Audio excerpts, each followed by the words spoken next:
This drash is a little bit different. Shabbat shalom, everybody. It is kind of like something new that I learned, and I just wanted to share it. And all the younger kids are gonna like it.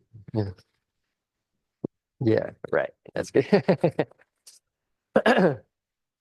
Yeah, Mordecai's gonna love this one. No. Mordecai.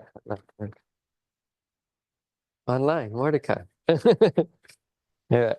So we have Shabbat Shalom. So this fifth command, the fifth command of the Ten Commandments, is talks about honor your parents, right? It's honor your parents so that you may live long in the land, right? And the Hebrew words there are kaved et avecha ve'et imecha.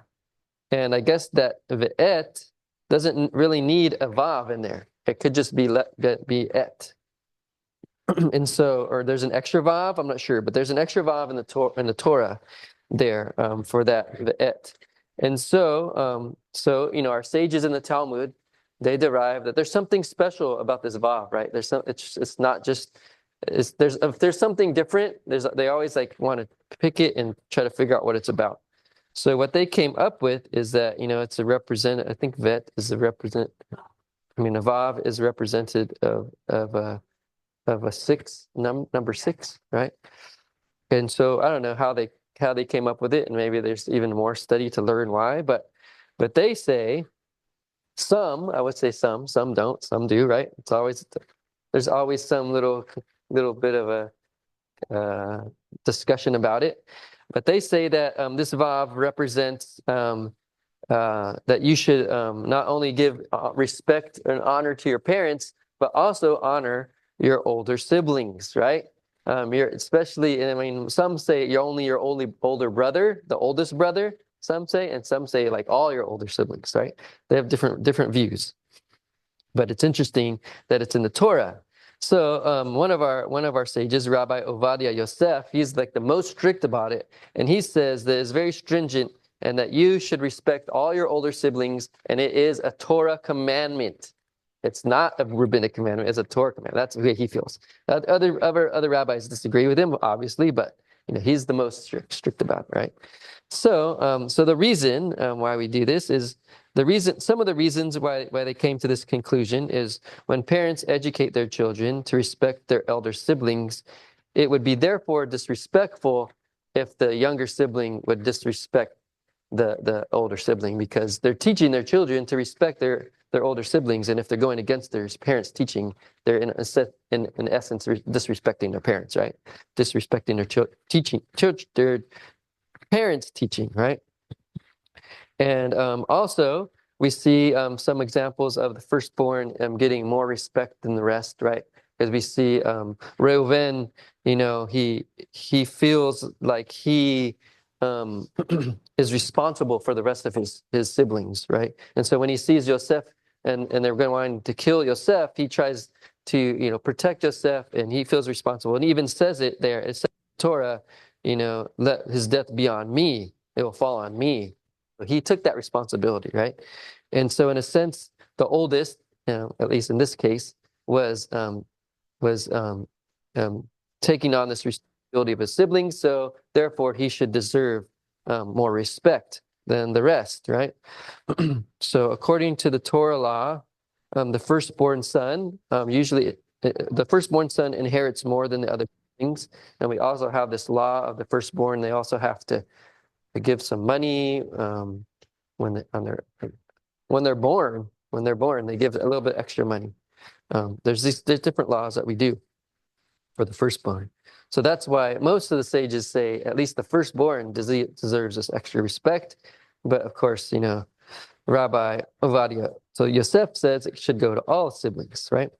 And then the mystical view of this, the Arizal, Luria, Tzak Luria, he was like kind of he's just into Kabbalah. He's one of the masters of Kabbalah, right? And so his idea was that each child their souls link back to their parents' soul, which links back to Hashem. So there's like this line of souls that link back to each other. And so every sibling that comes along, you're linked through those siblings up through all the way to Hashem. That was his idea about this. So that's the Kabbalistic view of it. And so since you're linked to this soul above you, you should give that soul respect, because that is going all the way back to Hashem. You understand? Okay. So now there's like which siblings. This is another debate. Which siblings? And of course, Ovadia Yosef says, no, sorry, a different Yosef that was studying under Arizal said that you should show respect even to your older sisters, right? Which wasn't common in those times, but they're like pushing the envelope. They want even the sisters to be getting respect, and so there's a midrash about Rachel being punished for talking before her older sister Leah, and I haven't heard this midrash before, but I'm sure it's in there. So maybe we'll read about it, and so they see this midrash, take lesson from that, and saying you should respect your older sisters, and then. Also in the Talmud, there's a story about Ula, a great sage, Ula, who would kiss his elder sister's hands when they would leave the synagogue as a sign of respect. So he would show this respect to his sisters, to show all the other men of the congregation that his sisters deserve respect, right? And then some others say it only applies to the oldest brother, and we've already went over that. Of course, Rabbi Ovadia Yosef thinks it's so all your older siblings, not just your oldest brother, but all of them. You should respect them. This mitzvah applies to both full siblings or half siblings. So if it's just a sibling on your mother's or your father's side, you should also give them the respect that they deserve.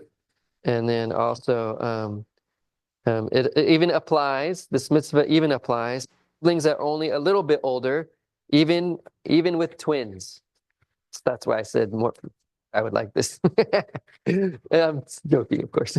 You may not like it, but hey, that's what it says. Okay, even a younger twin must respect the older one. Okay, and there's and the last reason is there's no obligation to respect an older sibling who is wicked. So, the wicked sibling doesn't deserve respect, doesn't get respect because they're going against Hashem, which makes sense, right? All right. So how do you show this? How do you show this obligation? How do you respect? You should act and speak to your older siblings respectfully. Okay, and but it doesn't go beyond. It doesn't go to the level of fearing your older siblings, which there's the other commandment of fearing your mother and your father. There's no extra vav in that one, and so they say that the difference between fearing and honoring is you may be able to call your older sibling by their name, or you'll be able to sit in their seat at the table, wherever that is, so the seats can be interchanged, that kind of thing. But you wouldn't do that to your parents, to your parents. You would give them even a higher level of respect and honor. Yes, or fear, they call it a fear, right?